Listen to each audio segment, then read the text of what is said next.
was waiting for the on-air. There it is. All right. Welcome, everyone. I will call to order the September 11th, 2025 Town of Gray Planning Board meeting. So first up is roll call. Melinda. Present. Virginia. Present. Quick on the draw tonight. Nice. We're going to get through it quick. And Dan Cobb also here. That's all of us. So next up is approval of minutes. So this would be the August 14th minutes. Does anyone have any comments or corrections to those minutes? I do not. Nope, I don't. A motion to approve as presented? I move. Second. All in favor?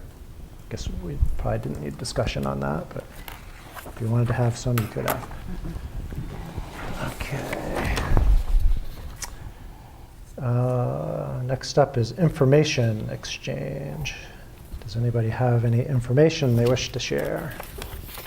Kristen, we usually start with you. We're just letting you know that the Brook subdivision plan, the 2-lot that was approved at the August 14 is here and ready for you to sign with all the notes and other elements that you had as part of the approval.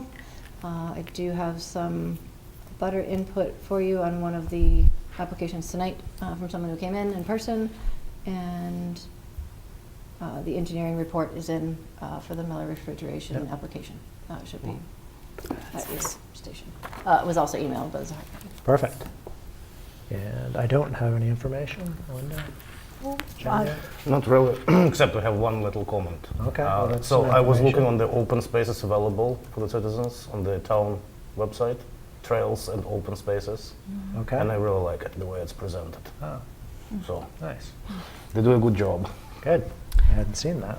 The only thing I would add is I mentioned to Kristen that I have a conflict and I'm going to participate remotely for the October meeting.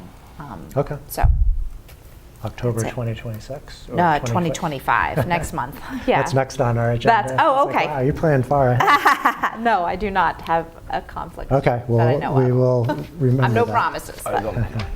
That should be fine. Okay, Vince, any information? Just that the 4 articles that failed to pass on June 10th were passed this Tuesday, so all articles passed, including the town budget. thanks. Were those modified or unmodified? They were unmodified. Okay.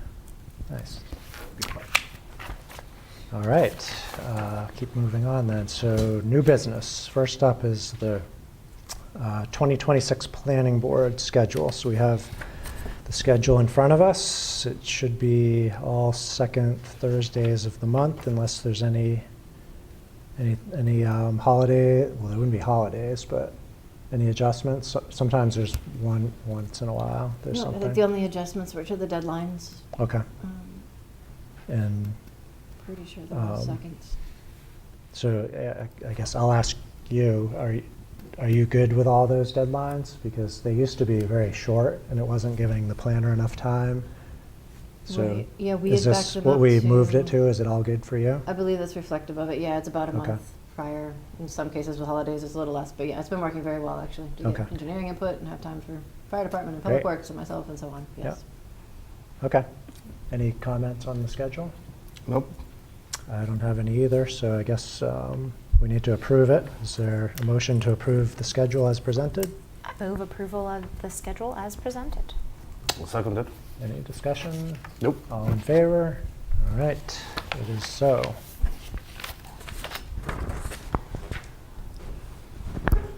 Okay, so next up is Egypt Road Sandbrook South subdivision, and this is a sketch plan review.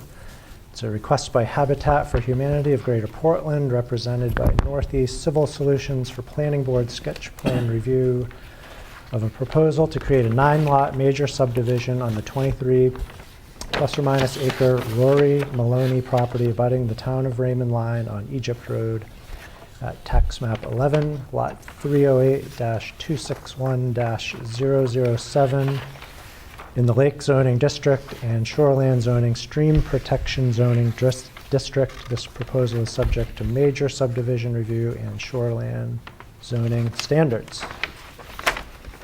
Welcome. Good evening, and hello again. Hello again. Jim Fisher from Northeast Civil. As the chairman indicated, we're here representing Habitat for Humanity for their request now for kind of phase 2 of the operation that we brought us here earlier in the summer. And this is the proposed 9-lot, but there's going to be a caveat to that in a moment, subdivision that's on the other side of Egypt Road from the 2-lot subdivision that we got approved very recently. So what I'd like to do as sketch plan is just take you very briefly through this, address a couple of comments. In the interest of brevity, I'll ask a couple of questions, and some of those you may be able to give some guidance on to us tonight. Otherwise, we can certainly take care of that later. And then, as I understand it, you may want to set up a site walk for this particular project. The last one across the street, 2 lots. This one's a little bit bigger. So you certainly don't have to. It's within your purview to not do that, but we're happy to do that if you wish. The location is essentially the same as far as the driveway entrance or the proposed access is concerned.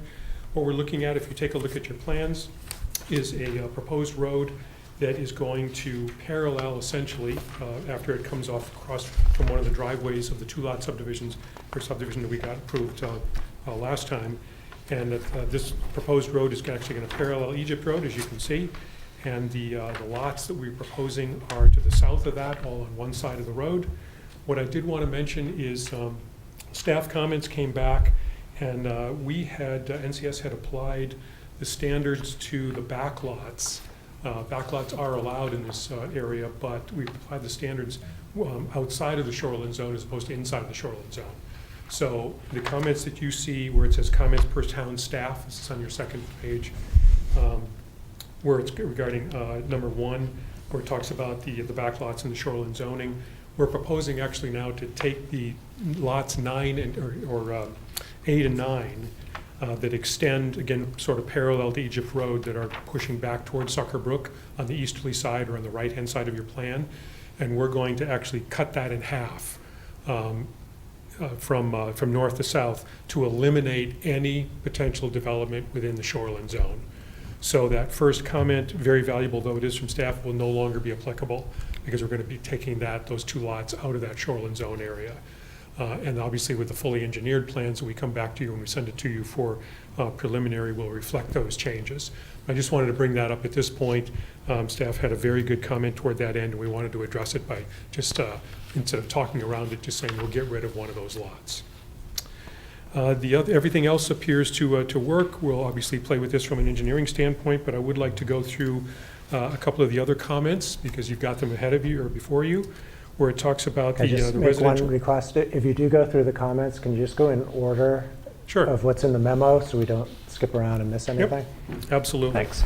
So comment per town staff for number 1, that's what we just talked about, getting rid of the easterly portion of lots 8 and 9 and consolidating that into 1 lot, so that takes everything right out of the shoreline zone. So again, that the entirety of the number 1 comment really won't apply anymore because we're no longer going to be in that shoreline zone area.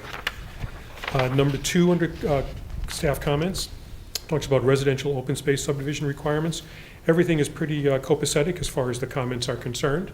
There are no real issues here. What I did want to state, however, is that as far as the open space is concerned, once we take a look at the, or carve off the easterly half of these 2 lots, 8 and 9, that's going to open up over 40,000 square feet, basically another acre of completely upland open space. So while we're considerably over the open space amount of minimum criteria that's required already, this is going to actually add yet another acre or another 40,000 plus square feet to that. And that's all usable area, that's all upland area, that's not burdened by any part of a wetland or a flood zone.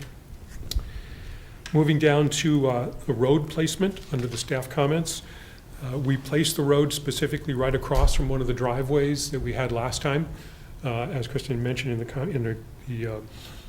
the staff comments, that typically is the logical place. You want to be able to align roadways with driveways to the extent feasible. In this case, it certainly is. It works out topographically as well. So it sort of kind of lends itself to the smoothest area of operation for putting in a road, just so that we don't have site problems either way between the driveway across the street and the road that we're proposing. The site distances, you can see in your packet, there's a plan there. We're on the outside of the curve in this particular situation, which is the good side to be on in terms of distances are concerned. And in this particular case, you'll see that we exceed without issue the site distances coming out with the proposed road where it does. There is a little bit of, moving on to the latter half of that comment. This is on page 3, the upper part, where it talks about the road entrance, and then how does the entrance work in terms of the slopes, the stormwater, and the perimeter buffer considerations. Basically, one of the reasons for perimeter buffers is to make sure that from a stormwater perspective, that any stormwater that is generated on a given site or on a given roadway, a newly created roadway, an internal roadway as it were, any of the stormwater from there does not impact properties that are outside of the realm of which we control. That's actually a state law as well, that we cannot impact by increasing stormwater going off-site onto anybody else's property, unless, of course, there's an easement from that per individual, that other owner, and we don't need that. So what's going to happen as far as the buffers is concerned is that not only along the perimeter of the property, but along the roadway for stormwater as well, which lends itself to one of these comments regarding the slopes. Essentially what happens is the roadways, the traveled ways, are less than half the width of what is actually required to be within the right-of-way. And the remaining area on both sides of that centered road is essentially to be able to deal with stormwater, to channel the stormwater off of the internal road. So what happens here is, because this road is not particularly long, but it's still going to generate stormwater where none is generated, or stormwater impact where none is generated now. In other words, when it rains, the ground absorbs whatever it can. As soon as we put an impervious surface in there, meaning a road, that stormwater's got to go somewhere. So that's going to go off to both sides of the road, one or both sides, depending on the slopes that are involved. And that gets cleaned through a series of vegetation. There's some phosphorus control that I'll get to here in just a second when we get down to recommended decision points. Essentially what happens is, we've all probably seen larger subdivisions in the past that have dealt with retention ponds and detention ponds. Those are great in some cases, but they don't really work. Science continues to change, progress being what it is. And the Department of Environmental Protection and just the best management practices basically lends itself to switching from ponds, which don't always work the way they're intended, they have to be maintained substantially, to a natural vegetated buffer, which is a lot better. What that means basically is you take the stormwater runoff and the total suspended solids, or the silts, if from graveled roads, some of the petroleum byproducts from tarred roads or asphalted roads, and instead of putting those into a direct watershed, they go into these areas that are along these drainage swale areas that are then fully vegetated when the stormwater goes into that area and then flows to a section that is going to treat that stormwater for quality as well as quantity. The quantity meaning, how are we going to end up storing that? Well, that typically goes into these drainage swales that's on both sides of the road. That takes care of quantity, but what about quality? Well, the quality and the science as we go forward basically says, if you can clean that stormwater or the byproducts thereof in conjunction with a vegetated buffer, then do so, because Mother Nature's a lot better at being able to clean things than just a pond sitting there, unless you're looking at significant amounts of phosphorus, which in this case we're not. So those are the purposes of the buffers. That's what we're talking about when this comment talks about, given the slopes, how is the stormwater going to work, and the perimeter buffer considerations. So it's just a quick explanation. I know you've all been through it before, but that's how this is going to apply to this particular subdivision as you see it. There will be buffers alongside the proposed road and alongside or around the perimeter of the overall project. The next thing that we got on the list is setting a date and time for a site walk. What I'd like to do is jump to the next item where it says recommended discussion points. Jump into that. You can obviously have as many discussion points as you would like, but then we'll come back to the site walk time and date here in just a moment. Number 1, under recommended discussion points, does the board have comment regarding the access and placement of the lot layout of the road and the lot layout?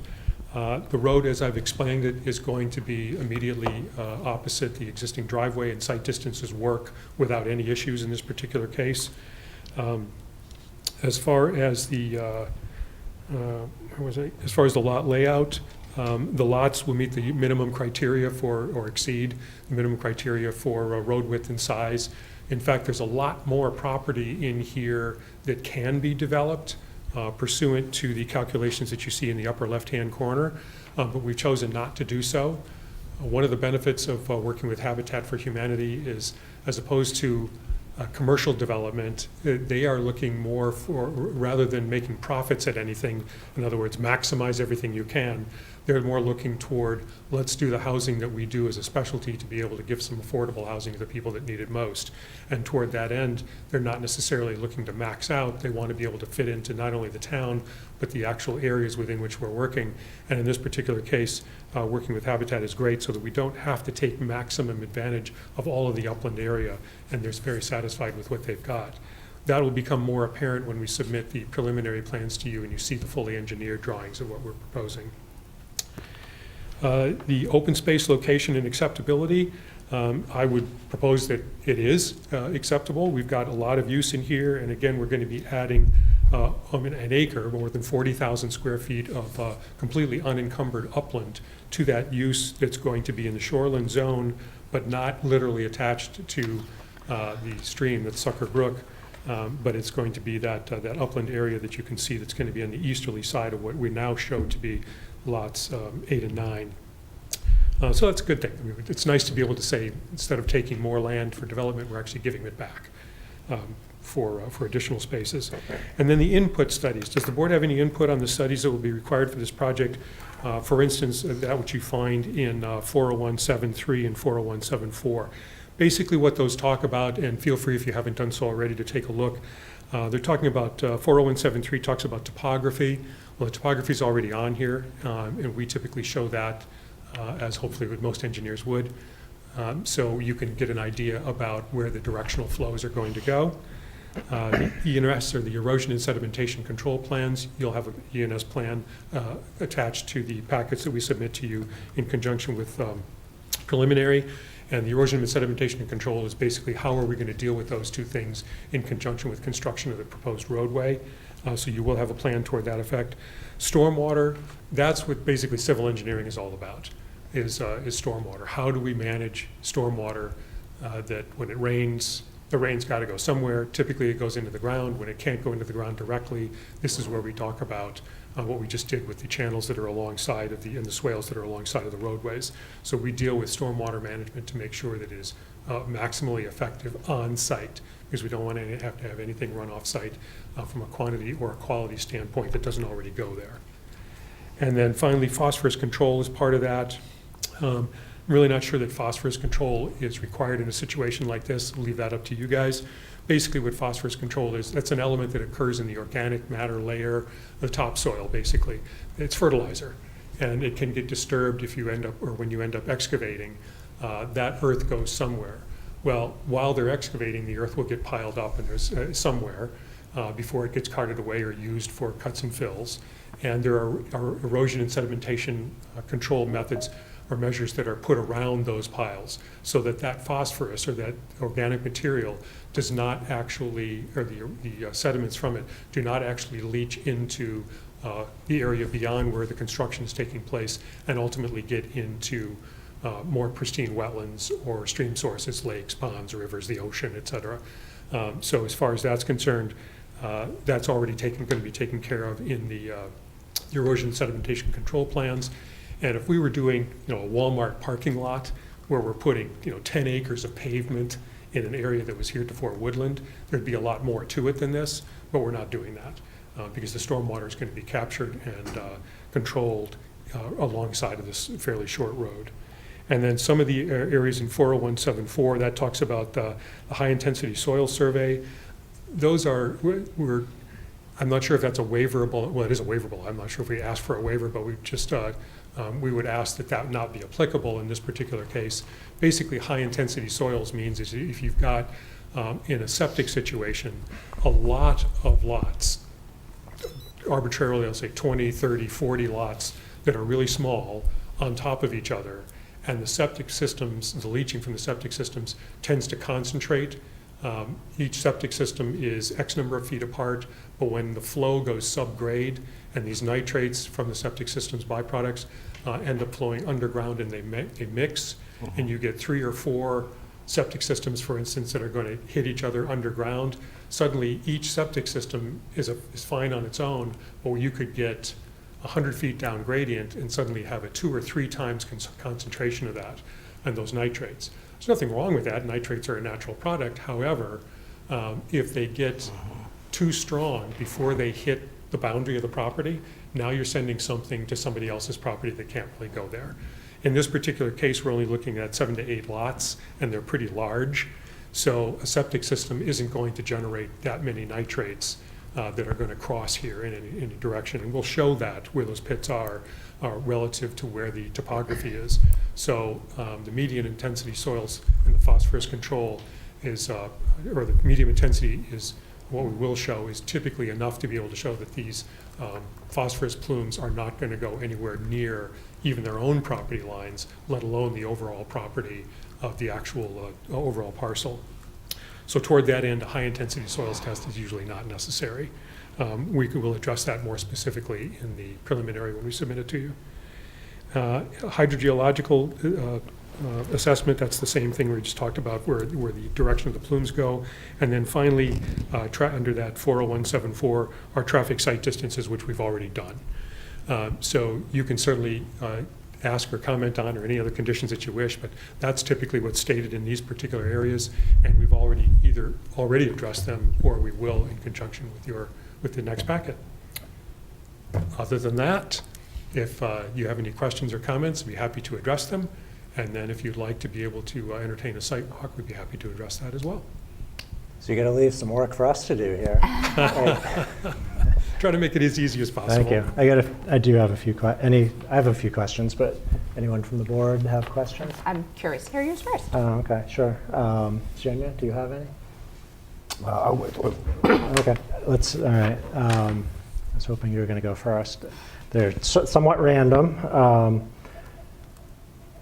I might have missed this, but you have a couple lots that are marked held, lot 7, and then there's one that's basically carved out. So is that held back by the seller, or what are you doing with those, or what is someone doing with them? Those are the ones that we're actually holding. We're not holding out. These are the lots that are going to be actually held here in this proposal. But because this is just sketch plan, we reserve the right, as do you, to say we can reconfigure those particular lots. So if we hold them in this configuration, then we're going to come back to you with what we're showing right here. There may be some changes to that based on this particular plan. When we submit the preliminary to you, those will also be held, but those will be engineered lots. And these lots, while they meet the criteria for the zoning and subdivision laws, they haven't been held engineering-wise yet. Okay, we haven't seen that before, so that was new to me.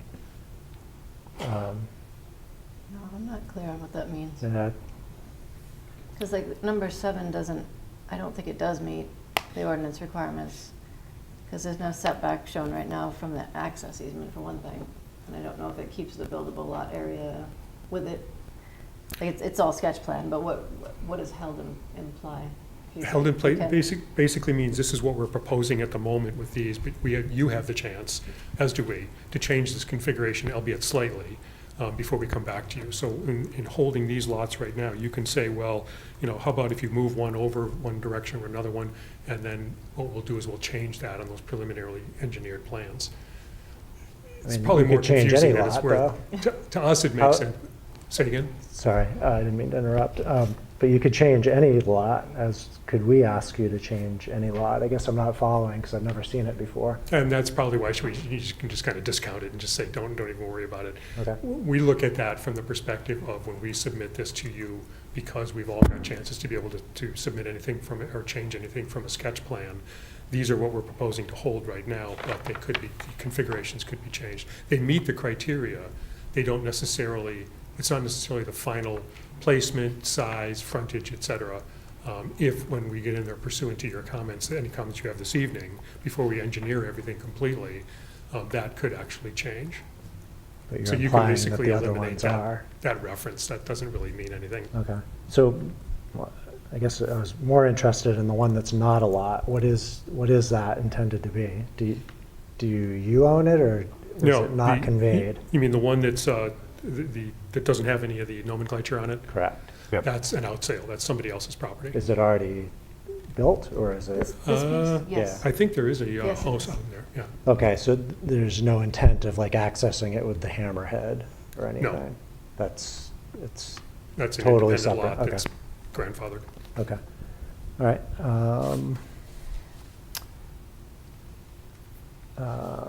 The other question I had was in the legend, it's impossible for me to tell the difference between wetland and floodplain. Is there a nuance to the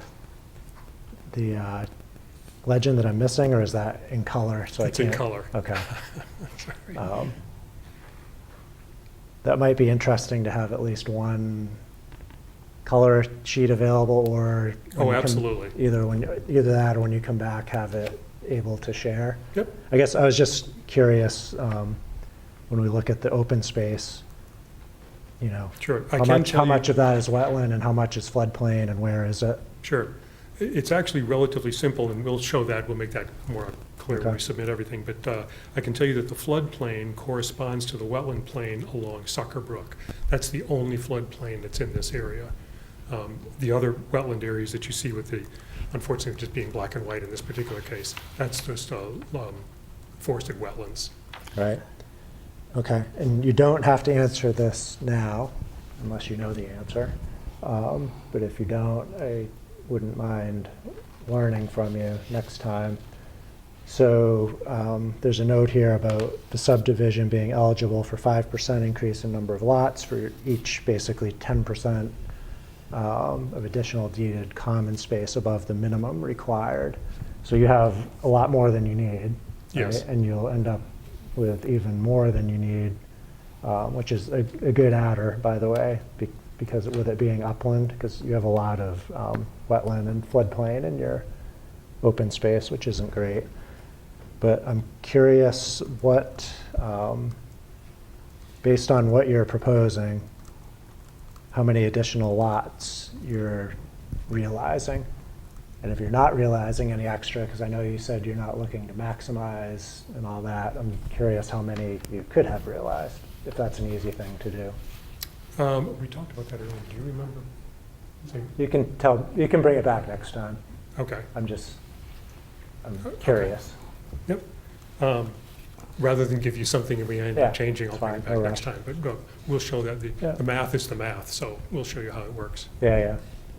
And as part of that, I'm also curious, like what fraction of your open space is wetland and floodplain as opposed to upland? Okay?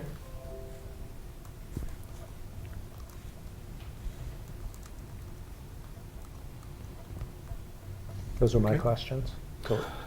Well, my question, if I may, so 20 feet access easement for the back lots. So I assume that will be a paved road. That 20 feet is, according to the comments from the board, it needs to be 50 feet. So we'll just make it 50 feet. If we choose to, and this has come back to the health comment for us. And the storm water will be pushed towards the ditches on both sides of the road, proposed road, right? Yes, Okay. And my other thing, which I saw, that the lot number 8 and 9, they're sloping towards the brook. yes. And is there any chance that like nitrogen or phosphorus will end up draining through the soils, like sandy soils, like into the brook? There's always that chance for subgrade issues depending on what the soils content is. In this particular case, because we're going to be eliminating that entirely easterly half of lots of, what we show here is proposed lots 8 and 9, the distance to the actual brook is well over 250 feet. So there's, given that, no. If we were looking like at a mineral extraction plant or a gravel pit or something like that, then we'd need a farther distance than that to be able to guarantee it. But with single lots, that's not going to happen. Okay, thank you. Thank you. Okay. I just Yeah, more, sure, of go a, ahead. just more of a curiosity question.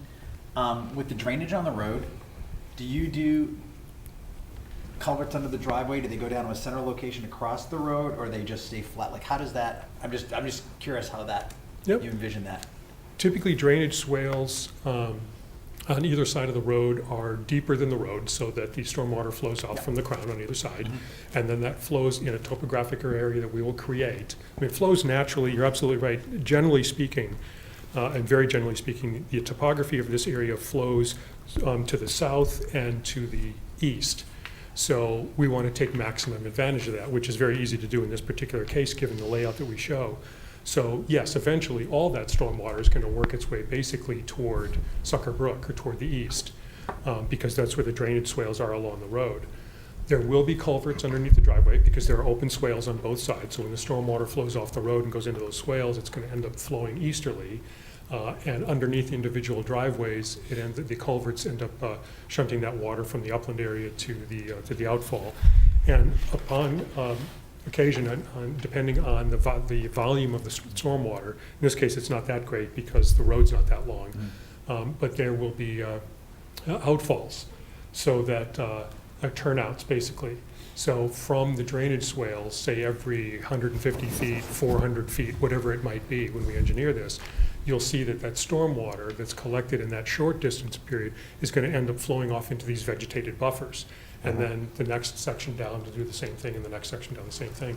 So that we're not pushing this velocity or volume of stormwater all the way to the end before it kind of empties in a gusher, as it were. We take care of that periodically all along the way into these buffers. Okay. Yeah, so you did a nice job talking through the discussion points, but we're going to discuss them anyways. Sure. So first one is the road placement and layout. So this one was interesting to me. I don't ever remember seeing sort of this road configuration. It's interesting how you've paralleled Egypt Road and have the open space. That seems favorable. I don't know what you guys think, but it's different than I've seen, so creative anyways. And I think it makes sense that it's where you have it opposite the driveway. So I don't really have any comments there on that or the lot layout. Anybody else have any feedback for them? My only question, and maybe this is exactly the way the hammerheads are supposed to go, do we want them going to the left or the right? Do we care? I think they typically Public do go to Works the right cares. because of the plows. Yeah. Yeah. Yeah. But, I mean, They I would've see how had- it makes sense to yeah. the left here, but I just was like, it seemed a little different, but. It is different, yep. They probably haven't looked at this yet, have they, since it's only sketch plan? No, I mean, you could certainly do an easement on one of the lots to have that, or have the right-of-way come into lot 7 or whatever that may be going forward. If you want it on the right, I could certainly adjust that with Well, I Tim. mean, I think See if I that's a would, preference. I would check with Public Works. Yeah. Yeah, Yep, that 'Cause- would Yep. be a private road, but sometimes they do end Yeah. up asking for public maintenance. So. right. Yeah. If the That's- plan was no, that's not true. to ask for public maintenance and that was committed, then that would be one thing, but. Well, I mean, at a minimum, we can advise the applicant that Yeah. this is what the town asks for, and they can They can do do what they can. like with that information. If it's, I forgot it was private, so be good information to have. Okay. Open space, location quality acceptable. Any comments from anyone yet? I'm guessing we're going to have a site walk, so. Yes, I would like to like a it's sidewalk. hard to explain anything. Yes. So I think unless you have any initial comments, No, I would we'll just hold off reserve, on that. yeah, I think that's best. If I could, Sure. I did run this by the Open Space Committee last night for you. Oh, okay, thank you. They were not happy with the majority of the open space being all wet.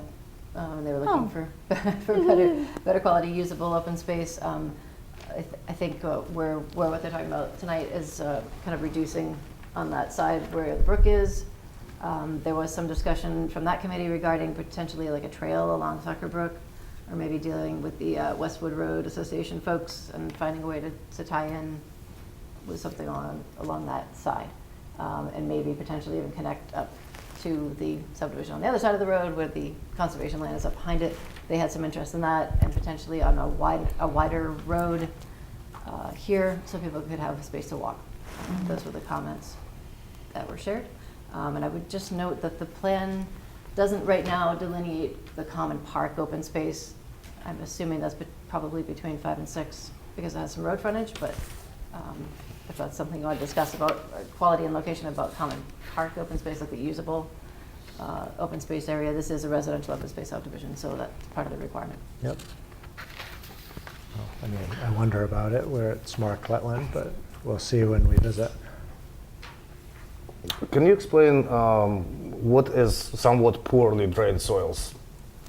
Poorly drained, there's varieties of different types of soil, and there's a kind of a welcome to coastal Maine type of thing where a lot of the soils are clay-based, marine clay, but typically in a deeper layer, unless you're at a farm where it's all chewed up. So beneath the organic layer, the surface topsoil, you've got other striation, different types of soil, sand, loam, glacial till, rock, et cetera. And if you get into solid ledge or marine clay, the soils don't drain very well. Yep. They're going to go somewhere. I mean, the water's going to go someplace, but usually if it goes, straight down, in the Midwest, you dig a hole, you can go down 8 or 10 feet, and you've got, total organic material. In New England, it doesn't work that way. So the poorly drained soils are exactly that. We just need to identify those areas so that we don't expect, when we do engineering drainage, to send additional stormwaters to poorly drained soils. Well, I was asking that there is potential that water will be standing there, and you can't really get to the other side of the open space. Or I can be wrong about that. It's not so much standing water, it's just poorly drained water. If it was standing water, we'd be looking specifically at a particular wetland as Okay. it's designated. Otherwise, it's just, let's put it this way, when we get the typical rainstorm around here, it's anywhere from a 1 to maybe a 10-year event. That's extreme, but upon occasion, we get 50-year events, which is it's a lot of storm water in a 24-hour period. During those storms, we get everybody's got a lot more problems than anybody else can think about. But when it does happen, those poorly drained soils are going to become saturated. Typically not necessarily at the surface because that's going to drain off, but you're not going to want to build a house there, for instance. Okay. Thank you. Yeah, and that's one of the reasons I was interested in where the floodplains were for that very question. Anything else on open space for now? I just would like to make sure that in your next level of design, and it'll, after we go on site, that will help us as well, but, immediately begin to consider and explore possible connections to other open space in the area, because it's much more the open space is much more useful as there's connectivity. Sure. So if there's any opportunities to do that, definitely do that. We'll certainly take a look at that. There is that IFNW, Inland Fisheries and Wildlife, 1,000 acres that's across the way. And we'll see what we can do about arranging a trail. And the site distances are good, so it should be reasonably safe for anybody to be able to cross Egypt Road. And Egypt Road doesn't have that much traffic on it anyway, generally speaking. So a trail across the way would be great. Okay. Nothing else? Nope. Okay. I think studies, I think you're going to need what you're going to need. If you're going to ask for a waiver, I would ask that you draft a narrative and justification ahead of time. Not just a one-liner, we want a waiver on whatever. That just helps us move through it more quickly. If you don't, you'll probably get a no the first time. Anyways. Absolutely. Okay, and then I guess last up, anybody have anything on the topography, drainage, flood area? Only that I appreciate the explanations that you've given, and I'm particularly interested in how the drainage and stormwater will be different, as the science has evolved, that we won't have ponds. That I'm interested in that. And I assume our engineers will give us all the feedback to make sure they check your work. Sure. We rely on them And greatly. that's not to say that ponds don't still have their effectiveness in some situations. Yeah, In smaller projects such as this one, again, if we're dealing with a large parking lot, huge impervious surface area, now you're generating potentially a lot of phosphorus. That's where ponds are not bad, because that phosphorus goes into the ponds and actually dissipates, and the pond stores it and kind of cleans it. In this particular case, the vegetated buffers typically act a lot better than that. yep, good, thank you. Okay. I'm assuming, but I'll ask, that we would want a site walk on this. Yes, yeah. Right? Okay. So I think in general, the things we'd want to see are staking out the road center line. Anything of note about the open space, and then you're specific to Kristen's point, kind of call out of the park area as required in the ordinance. It'd be good for us to see that with our own eyes. And I guess from there, how long till you're ready, and we can start looking at dates. Great. Like, Do you have any particular dates in mind? Do you prefer well, I weekends? mean, how long do you need until you would be ready to show us what I just outlined? Couple of months. Okay, so we'd be looking at probably November-ish. Mm, Oh, that's a long time out. Yeah, that's short days, dark. Yeah, that pretty much eliminates evenings, Mhm. but we could certainly do weekends. Yeah, I think it's probably, I mean, I could probably find a time in the afternoon, but that's, I don't know. November's a long ways out. Yeah. Cool. It's, are you coming back between now and November? Or what's your plan as far as your next step? It's like so far out, I Sure. hate to tie everyone up with something that far out, but we could, It's certainly possible, as far as putting together the engineering for the actual roadway. This is the roadway, the configuration that really works in this lot, or in this overall property. So toward that end, we don't really see any major significant changes as far as the placement of the road is concerned. So we could actually come back to you again with the preliminary plans, and then we can go to the sidewalk if you wish. It's not really going to change a whole lot, okay. so that Um, really depends on what you Maybe, want. how about we put a tentative date on the calendar, and then we can revisit it if you come back? Sure, Make sure it's still good for everyone? okay. Does that work? How's that sound? Yep. Yep. You're thinking a Saturday morning? After 10. Saturday after 10? You don't want to do 7 a.m. Nope. on Saturday? It will be dark. Yeah, fair enough. Sunday, I mean, it's pretty open for me, Yeah, is I what could it do, looks like. I could do so- a Saturday in November too. The So- 8th, Yep, sounds good. 8th? Yep, that will work for me. does that work? Saturday, November 8th, Yeah, sure. Okay. At 10 o'clock.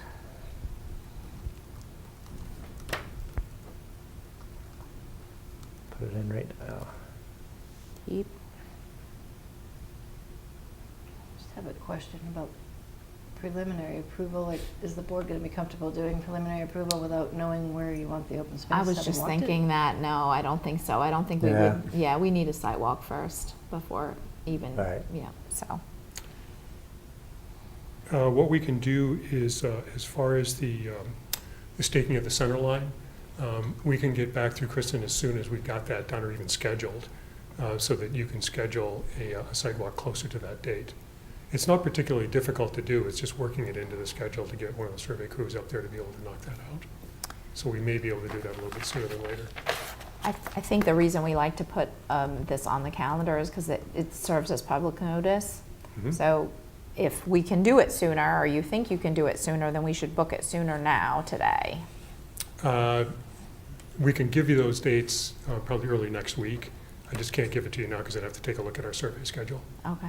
Yeah, I think we could probably, We could also Let's- confirm it at the October meeting if we know by then too. yeah, Yeah, or we we can can do it, notice we it can do too. it by email. Yeah. Yeah, Okay, it would have to be a public notice, which would be a, Okay. Well, we can pick a new Public date notice. by email, though. Like, Yeah.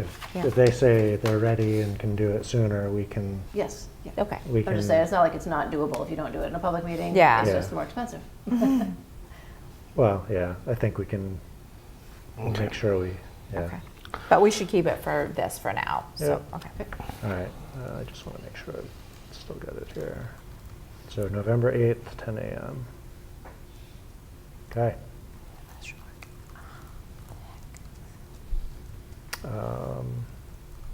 Anything else? Nope.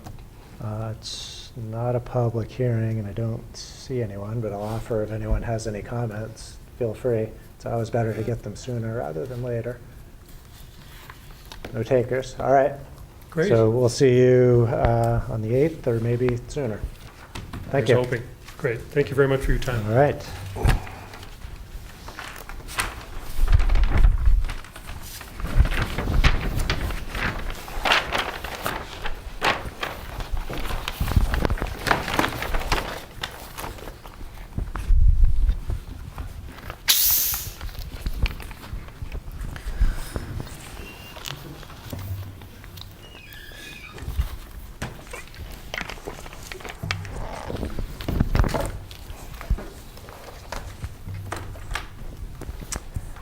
Okay, next up, we have public hearings, and this is Miller Refrigeration Company Incorporated for a site plan amendment.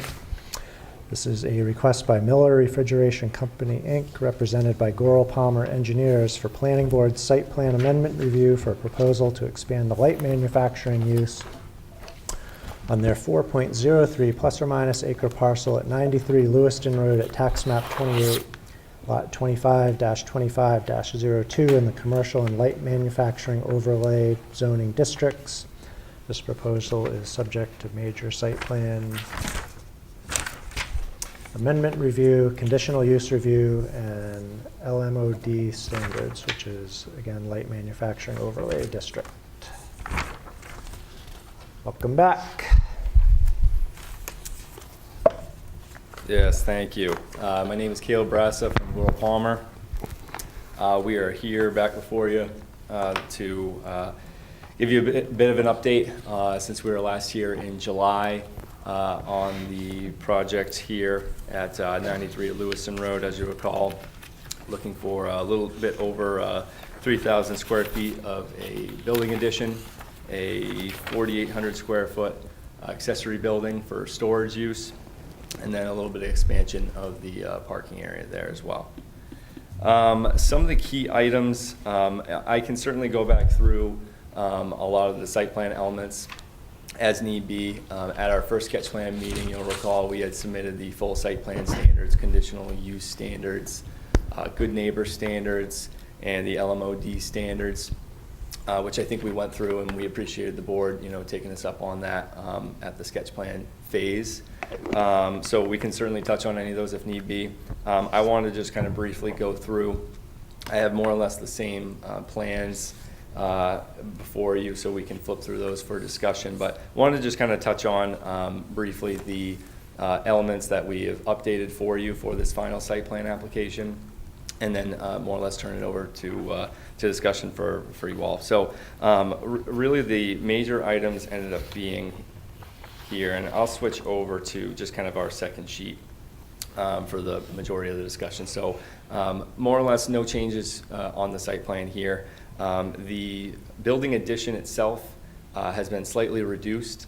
The key items being that we've now brought on the team from Woodhull, who's here to answer any specific questions for you all as well. But we've certainly progressed the building design.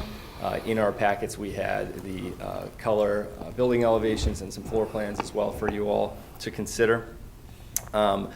Key piece being that the determination for the fire sprinkler system, if it was needed or not needed, ultimately based on the use and then staying below 8,500 square feet of total floor area, that is the designation for no fire sprinkler system. So that was more or less shaping the design for us here to make some other minor tweaks to that building plan. In addition to that, we had described what we were planning for stormwater management at the first meeting. Since then, we've finished our design and we provided a stormwater management report for you all to consider there. The idea being that generally the majority of the new impervious area we're building on site is actually metal roof systems, which according to Chapter 500 with Maine DEP does not require water quality treatment. But still, nevertheless, we're taking as much as we can from the existing parking area and the new storage building, and we're actually going to funnel that towards a new detention basin that'll be built just on the plan at northwest side, top left side of the page, which will control the flows from those larger storm events, 210 and 25-year storm, and then discharge that stormwater out to the north where it makes its way in the existing condition now towards the stream and then off plan top left here, northwest. In addition to that, I know one of the other items, and I see just in some of the staff comments here, we'll probably discuss more, being the landscaping elements and what we're providing now. We didn't have any landscaping on the original plan, but I know there was partly this discussion about what would end up being lost in the front of the building as it faces Lewiston Road, where there is a stand of birch trees now, and then a couple other hardwood trees in there. To the best of our ability, what we were trying to look at is ultimately what's going to be lost when we put in the new leach field out that way. What we've tried to decipher and what we're thinking at the moment is that it will at least be 2 clumps of these birch trees that are out front. And so on the plan now, we're showing planting 2 new river birch trees there. Now, we're certainly open to discussing that more with the board, but we were thinking that was ultimately going to be the best case there. Where we're also putting in this leach field is kind of in the elbow in the back edge of where the trees are now. And so we think that just supplementing and replacing ultimately what is lost out there would be sufficient, and then keeping that same buffer. In addition to that, we obviously talked last time about the depth away this building is from Lewiston Road. So it's already on the kind of inside curve of Lewiston Road. Setback, I can't recall the approximate distance off the top of my head, but setback fairly well. So I think it's fairly well buffered from that right of way. And then along all the other perimeter edges, there's a pretty good stand of trees surrounding us for buffering there.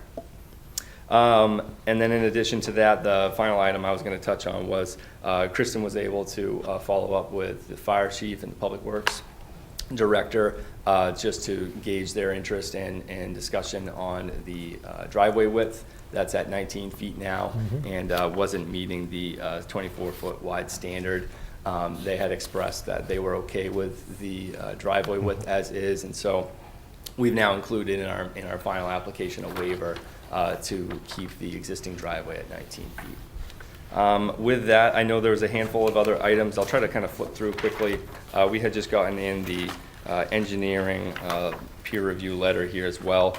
I see in here, and I'm just going to kind of summarize generally, the first couple of comments were about ADA parking layout and grading. Certainly things that can be added into a final plan. We have pretty favorable grading around the buildings here, so we can certainly accommodate that and then show that on the final plans. A couple other items on erosion control, and then placement of the propane tanks. We had actually checked back into that. The CV and Mahar had noted that we needed for an above ground tank, 75-foot setback from the property line. Measured this morning, we're at 72, 73, so we'll move that over just a couple feet just to make that work. So a couple of things that really can just be added into the final conditions of approval, and then we can put it under the final plans. In addition to that, I think I had sent over just a completed application checklist that's noted at on the general comments for the CV Mahar plan as well, and then last 2 comments pertaining to the landscaping plan and then driveway width. So I think things that that more or less covers most of the items that we had talked about here. So I think with that, I'll turn it over to the board for discussion. Okay, thanks. Right, I'm gonna just back us up a little so I make sure I don't miss anything. So I guess let's talk about the waiver in general is, before we vote on it. Is the board supportive of that waiver? Yes. Yeah, I am. Yeah, I'm fine with that too. Okay. We'll get to motions later. So I guess just to be clear, it sounded like, but, and it depends how we word our eventual motion if we get there. For the peer review, you're planning to address everything that they outlined in the letter. Yes, correct. There's nothing that you're not in agreement with? No, I saw no issues with the comments Okay. that they had. Yep. It's just the easier way to say it. We'll figure out how to get that into the conditions later. Okay, and then I'll ask the same question with comments per town staff. Is there anything there that you are not planning to address? No, I believe we addressed most of those items, being the driveway width, the parking spaces, buffering and landscaping. Lighting we had talked about at the last meeting as well, and we had confirmed that we have all the down lighting on those Okay. fixtures. Some additional notes in housekeeping that will be added to the final plan, and then I had noted on the fire protection as well. Okay, and then just to confirm, the board is in agreement with all the engineer and staff comments? Yes. Okay, perfect. And then we can talk a little bit more about buffering later and just make sure it meets our satisfaction. So again, we'll get to the motions later. Is there anyone that has any concerns about this meeting conditional use? No. Nope. Looks good. I agree with think that. I think we're in good shape there. Anything on the good neighbor or LMOD standards? I think the only issue is maybe buffering that we want to talk Yeah. about, but Yeah. Right. otherwise good. Yeah, okay. And then the last one is anything different than what they've decided there, or what they're presenting with the buffering? Or are you happy with what they've proposed? My only thought is that, whenever you're replacing a tree that's mature, it's much smaller, and looks like staff thought maybe some evergreens, just a few. Again, they grow faster, and they're going to create a little bit more of a buffer. It is just a big wide lawn, and it is distant from Lewiston, but there isn't really much buffer because it's just lawn, and it's not an offensive establishment. It's nice, and we love to see business growing. But a few more trees there, I think, would be appropriate, given the taking down of mature trees. So just replacing two babies with is quite enough, I think. That's my thought. Okay, Chenya? I'm all good with it. What's that? I'm all good with it. With what With they, replacing trees. Okay. with what they proposed, or what Melinda's asking for? What Melinda's asking. Okay. Okay. I think I would have been okay with what they proposed, but I'm not against what you guys are looking for. So I think that's fine. And Just a few evergreens. Even if I was against it, it wouldn't matter.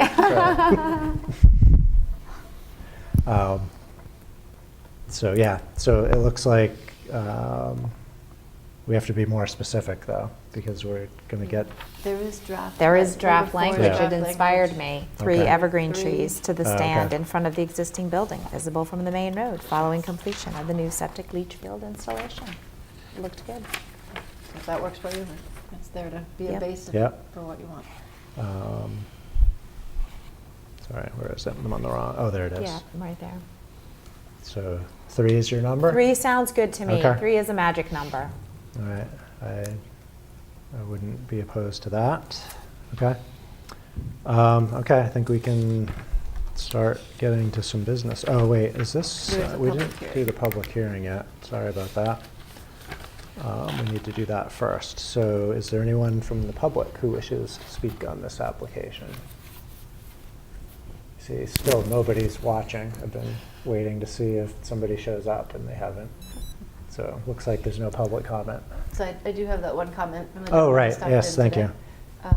So the abutter who owns the property that kind of is a horseshoe around Miller, Mr. Leclerc, did stop in today. His concern, initially he had some questions about noise, and I did let him know he read the application, had better understanding after that of what the use is going to be for warehousing and things like that. So I think that was mostly resolved for him, but if you want to speak at all to what the noise level might be at the property, that might be helpful if that's something the board wants to hear. Sure. His other comment, there is an easement for a well line that's currently not in use that crosses the Miller property to a pond on the other side of also Mr. Leclerc's property, because again, it's a horseshoe. So from that pond across the Miller property to his pump house. It's not in use right now, but it was not shown. So he had just some concern about it being shown. It is shown on the boundary survey for this project that was submitted, and it's in the note. It's in the note on that, but not shown physically because there don't appear to be actual meets and bounds for where it is. So he had some concern about it being impacted during the work on the new septic system. So I think he was prepared to respond to that, as I did give him a heads up that was a concern. And I'm not sure how the board wants to handle it, if a note is appropriate. It is in the deed. So it's in the deed, but not their plan? Not on the face of the submitted site plan.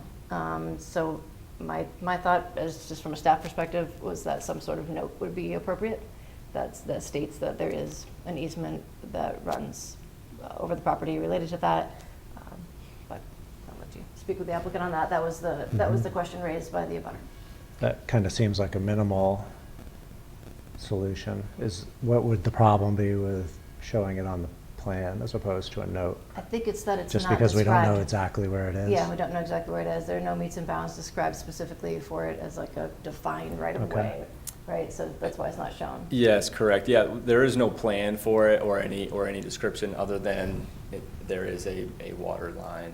So in the deed, so, it says there's a water line? Unfortunately, yeah. There's a right of way Yep. for water. A right-of-way for a water line, but Yeah. nobody knows exactly where it is? Yep, the language is Correct, different. and our understanding is that it is inactive, but I think we certainly have space for, continuation of that. It's not a problem on our part. So I think when we spoke earlier, I think it seems, fair enough just to have some sort of a note on the approved site plan that kind of captures that in some way as well. And I think it was just a note or a plan reference perhaps on the survey plan that's where it came up to. Okay. So it's an easement to where it is in its present location or where it may be moved to. And also access to travel by foot to get to it in the well house. Okay, so that's what's in the deed. Yeah, I mean, Yeah, so I guess it's not, I don't know what value it would be to try and put it on a plan. yeah, plus I you can don't think move it wouldn't be anyway. accurate because no one knows really where it is. And you need to do dig safe anyways, to do any digging, so. Right, and it also, assuming that if you do dig safe, it actually comes up because they actually put in, detecting tape or anything like that. So I think sure. the understanding being that, it's at their discretion if they have to move it, it's at their cost too. But I think being in an active line, we're certainly amenable to, however that gets worked out. But, I think we're open to noting it on the plan and at least capturing it that way. I think noting it on the plan really is Yeah, the the note, sufficient solution in this Yeah. case. yeah, the note sounds fine. Okay. How do you know where it is enough to not cut into it? That's a good question. I think, Is it I think that? we'd have to look back. There might be some records or something to that effect that we can certainly do some digging. Okay, and what happens if you do find it inadvertently as opposed to I think inadvertently, consciously? I think it would ultimately just be, on the team to coordinate with the abutter, ultimately to establish, where its next location needs to be, if there needs to be another location, if they need it at all. And if not, then maybe that's an opportunity for them to remove the easement too. So, I think that's kind of the concern that came up for me. If it gets damaged during this process, Right. does it That's- create a well, that was civil my issue question. that the I board? asked the nice way, but Yeah. that's my, Could have avoided, that's yeah. the direct question Yeah. is, Right. what happens if you find it while you're digging and cause damage, like where does that go? Yep. And what, not that we can contemplate everything, but we should do what we can to make things certain. Yeah, typically, any damage or even replacement of it would be at our client's cost to do so. I see. Yep. It just would need to be coordinated with the abutter. Okay, so I guess I would advise working with the abutter to locate it as best you can before you start, right? Yep. Do Yep, they know we'll- where it we'll do. is, or no, not I'm not exactly? sure. I'm not sure if anybody Nobody, knows where it nobody is. knows? Well, that Okay. it's not in use makes it Yeah. probably Yeah. not anyone's priority, probably. Yep. Yeah, I think, I find it hard to believe it is where we're placing the new building, only because that's where the Yeah. leach field is now, Okay. too. Again, we're only guessing at the moment, but Okay. there is a process ultimately for, if it gets hit, how we would deal with the, abutter to either relocate, replace, or just remove completely. Yeah, I think what we would want to be clear is that planning board approval for you to do what you're doing isn't our free license for you to dig everywhere. Like, the town wouldn't take any liability for approving something. That's. Oh, no, sure. Yeah. Yep. Okay, so we'll do a note on the plan there. How about a response to the abutter's question around noise? Yes, on the noise, and I don't have that section just in our application in front of me, but ultimately, there will be some construction noise. They try to keep that between normal working hours, but ultimately, that won't last very long, and then the understanding would be that we'd go back to basically normal noise for the current operation that's there now, and them being there for 30 years or so now, or a little bit more. I think we seem to think that was kind of a reasonable response. Okay, and you reviewed their application regarding that with the abutter? I spoke with him about what the proposed use was going to be. He was concerned that there was going to be, I think, heavy manufacturing Yeah. going on there, like Okay. actually, Yep. turning it into a place where you're like actively building Yep. fridges and Okay. doing all of that on site, Right, like a right. manufacturing facility. Okay, did Which we? is not the case. So I think he did have an understanding of that. He had a chance to read. Yep. Okay, some so, basic- and was there anything else that he had, or did we cover his concerns? Those were the, Okay. yep, those are what he brought up. Okay, great. All right, thanks. Okay, so now we can get to some business. Okay. So we'll have a conditional use, a waiver, and a completeness, and then an approval. Question. Yeah. There's not a long list of conditions. Mm-hmm. Is there a need to incorporate this September yes, 8th thank you. letter I- into the Um, conditions of approval? Yep, so I thank you for reminding me of that, because that's where I was going with my question.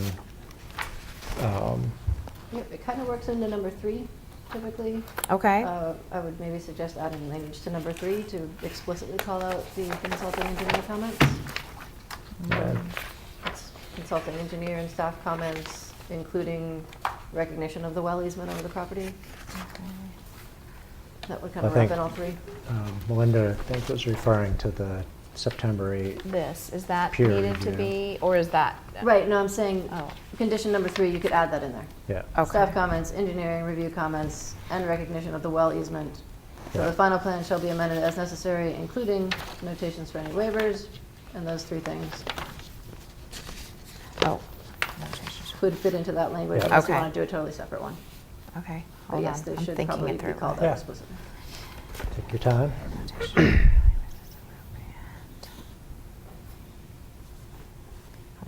I stole the Sharpie over there and it's got questionable ink.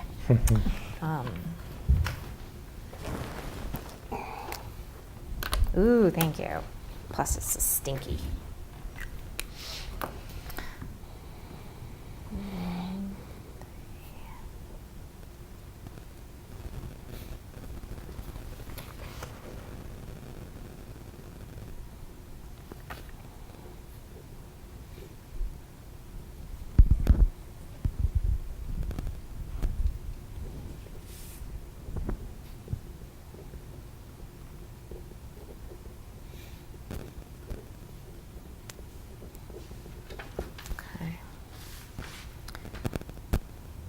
So that.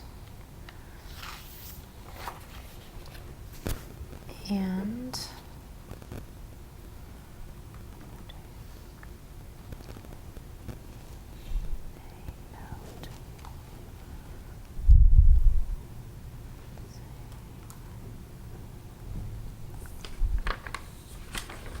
What was that, the well easement?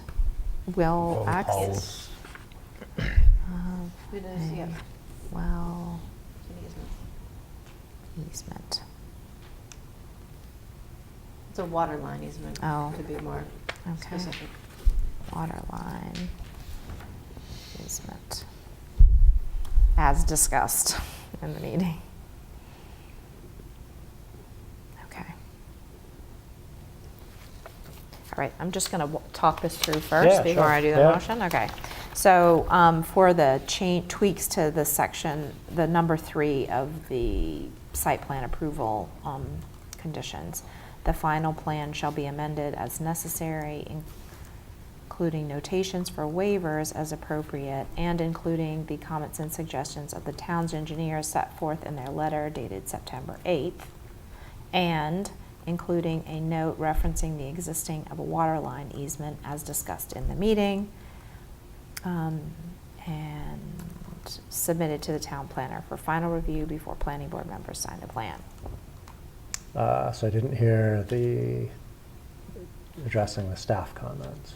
Okay, well, so that doesn't do that, so let's Oh, see. there were staff comments. I that think were- they were, because the mention about the driveway was in here, about the town staff. But maybe, Well, what I don't know is, Yep, I think they're probably. are they in there? The Or I bigger, can the only one add that was really kind of hanging out there was the ADA space and the Right. buffering. Okay, I'll ADA is add- covered by engineer, and buffering you're covering on your own, so. it. Okay, town planner. probably. How about and submitted, I'll add an and, another including, it's not gonna be grammatically nice. I'll pretty it up. Including so the fire protection one is a Staff. staff comment that's not in the, comments. All right, added that, okay. I'd rather see Yep. that the staff comments be separately referenced to make sure we capture both. Agree, okay. All right, I think I can do it now. Okey dokey. All right. All right, back to the beginning. We Yeah, so are, we'll start with the conditional use determination.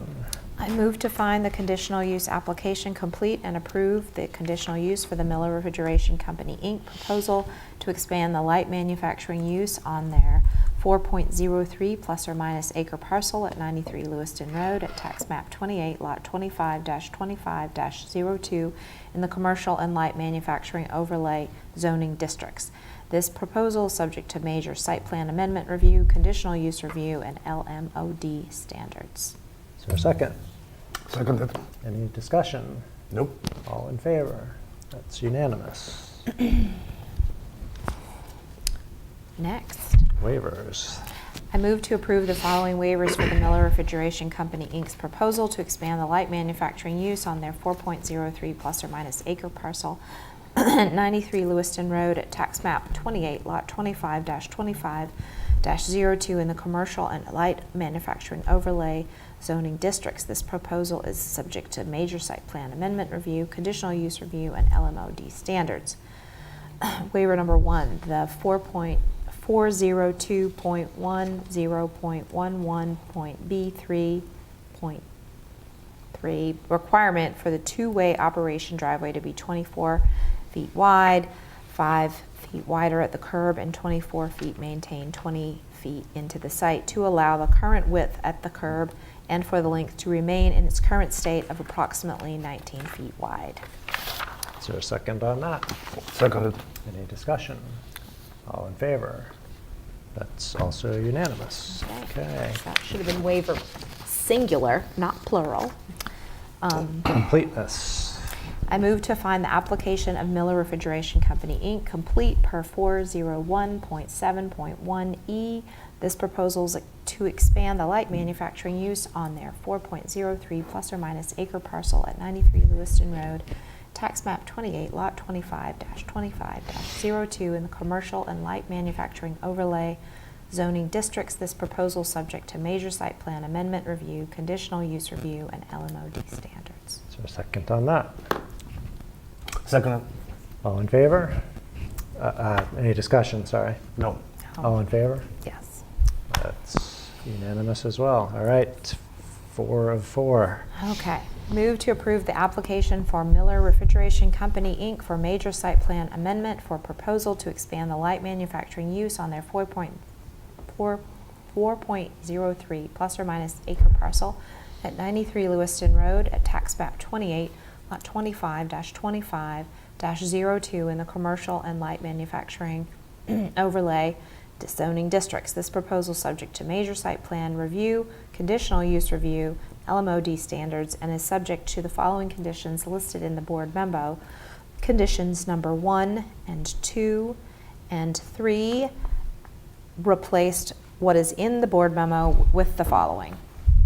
The final plan shall be amended as necessary, including notations for any waivers as appropriate, including the comments and suggestions of the town's engineers set forth in their letter dated September 8th, including the addition of a note referencing the existence of a water line easement as discussed in the board meeting, and including town staff comments, and submitted to the town planner for final review before planning board members sign the final plan. And the addition of condition number 4, additional plantings of 3 evergreen trees will be added to the stand of trees in front of the existing building, visible from the main road following completion of the new septic leach field installation. Okay, is there a second on that? Yep, second, Any discussion? nope. All in favor? And that's unanimous as well. Congratulations, Thank you very much. you're through. And Motion to this adjourn? brings us to the end of our regularly scheduled programming. Motion Sure. to adjourn. All in favor? All right, we are adjourned at, when is it? Caleb, I do you gotta wanna put my connect, glasses back on.